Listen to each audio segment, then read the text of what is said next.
పర్యావరణాన్ని పరిరక్షించుకోవాల్సిన బాధ్యత ప్రతి ఒక్కరిపైన ఉందని హోప్ ఫర్ చేంజ్ సంస్థ అధ్యక్షులు లక్ష్మీ నాగేంద్ర పేర్కొన్నారు. హోప్ ఫర్ చేంజ్ స్వచ్ఛంద సేవా సంస్థ give a little hope foundation, we all for you foundation, నౌరా ఫౌండేషన్ సంస్థల సంయుక్త ఆధ్వర్యంలో కాకినాడ సాగర తీరాన గో గ్రీన్ సేవ్ ఎర్త్ అనే నినాదంతో ఎన్విరాన్మెంట్ అవేర్నెస్ కార్యక్రమం మరియు బీచ్ క్లీనింగ్ కార్యక్రమాన్ని నిర్వహించడం జరిగిందని అధ్యక్షులు లక్ష్మీ నాగేంద్ర పేర్కొన్నారు. చిన్నారులో ఇప్పటి నుండే సేవా అలవాట్లు నెలకొల్పాలనే ఉద్దేశ్యంతో రెయిన్బో చిల్డ్రన్ హోమ్ చిన్నారులతో కలిసి ఎన్విరాన్మెంటల్ అవేర్నెస్ కార్యక్రమం నిర్వహించి సాగర తీరాన్ని శుభ్రం చేయడం జరిగిందని రెయిన్బో క్లబ్ అధ్యక్షురాలు బాలా త్రిపుర సుందరి తెలిపారు. ఈ కార్యక్రమానికి పలు స్వచ్ఛంద సంస్థల ప్రతినిధులు, సభ్యులు పెద్ద సంఖ్యలో పాల్గొని నెలకు 2-3 సార్లు ఎంతో ఉత్సాహంతో సాగర తీరాన్ని శుభ్రం చేయడం జరుగుతుందని అన్నారు. వి ఆల్ ఫర్ యూ అధ్యక్షురాలు చంద్రిక మాట్లాడుతూ సాగర తీరాన్ని వీక్షించేందుకు అధిక సంఖ్యలో పర్యాటకులు వస్తుండడంతో చెత్త ఎక్కువగా ఉండడం వల్ల తమ వంతు బాధ్యతగా సాగర తీరాన్ని శుభ్రం చేయడం జరుగుతుందని తెలిపారు. సాగర తీరానికి వెళ్లే ప్రతి ఒక్కరూ బాధ్యతారహితంగా వ్యవహరించి ఎక్కడ పడితే అక్కడ ప్లాస్టిక్ కవర్లు పారవేయకుండా డస్ట్ బిన్లలో మాత్రమే వేయాలని కోరారు. ఈ కార్యక్రమంలో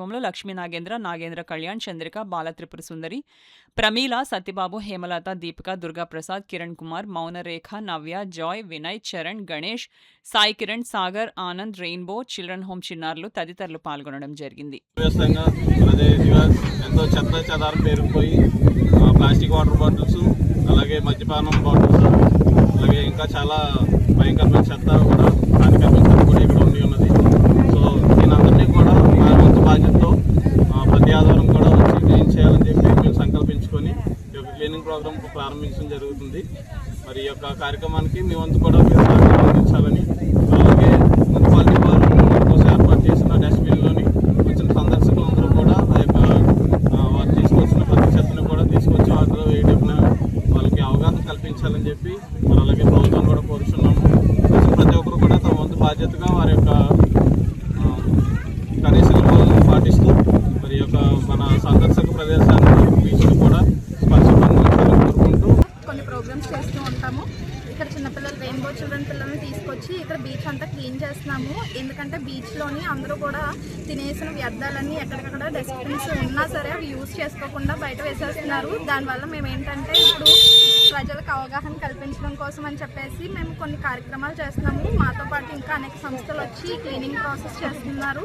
అందరూ కూడా ప్రజలు తిన్న వ్యర్థాలన్నీ చెత్త కుండీల్లో వేయాలి. కానీ అలా కాకుండా మనం మనుషులు అయి ఉండి కూడా మనం ఏంటంటే చెత్త కుండీలు యూజ్ చేయకుండా మనం బయట వేసేస్తున్నాము. మనమే పొల్యూషన్ క్రియేట్ చేస్తున్నాము, మళ్ళీ మనమే దాన్ని క్లీన్ చేస్తున్నాము. అందరూ కూడా కొంచెం అవగాహన కలిగి పెట్టిన మున్సిపాలిటీ వాళ్ళు పెట్టిన చెత్త కుండీలను యూజ్ చేసుకొని తిన్న వ్యర్థాలే కాకుండా చాలామంది మద్యపానం చేసిన బాటిల్స్ అన్నీ వేసేస్తున్నారు.